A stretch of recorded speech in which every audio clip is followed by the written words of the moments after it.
বাংলাদেশের জনপ্রিয় সুরকার ও গীতিকারদের মধ্যে একজন গাজী মাজহারুল আনোয়ার। স্বাধীনতা ও দেশপ্রেম নিয়ে যার সৃষ্টিতে আছে অসংখ্য কালোজয়ী গান।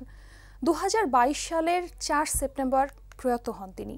এই প্রয়াণ দিবসে আমরা তাকে শ্রদ্ধা ভরে স্মরণ করছি। 6 দশকের ক্যারিয়ারে গাজী মাজহারুল আনোয়ার রচনা করেছেন 20,000-এর অধিক গান। তার পরিচালিত চলচ্চিত্রের সংখ্যা 41টি।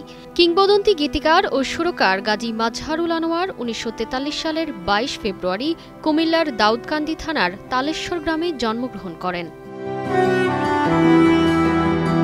গাজী মাজহারুল আনোয়ার 21শে পদকসহ নানান পুরস্কার লাভ করেন। স্বাধীনতা যুদ্ধে বিশেষ অবদানের জন্য স্বাধীন দেশের সর্বপ্রথম পুরস্কার, Bangladesh president gold medal award, 5 বার জাতীয় চলচ্চিত্র পুরস্কার, একাধিক বাচসাস পুরস্কার, বিজেএমই অ্যাওয়ার্ড, ডেইলি স্টারের লাইফটাইম অ্যাওয়ার্ড সহ তার অর্জিত পুরস্কারের সংখ্যা 110টি।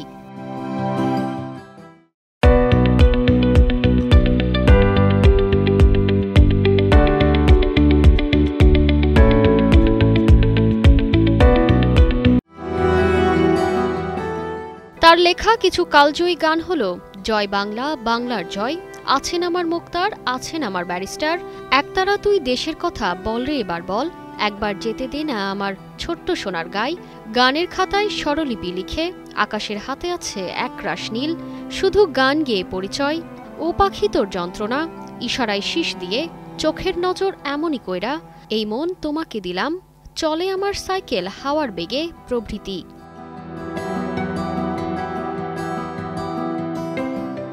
গাজী মাজহারুল আনোয়ারের স্মরণে 4 সেপ্টেম্বর রাজধানীর আগারগাঁওয়ে বিশেষ আয়োজনের প্রস্তুতি নিয়েছে বাংলাদেশ ফিল্ম আর্কাইভ। প্রয়াণ দিবসে গুণী এই মানুষটিকে আমরা শ্রদ্ধা ভরে স্মরণ করছি। তারতিবা ফারুহী, কালের কণ্ঠ।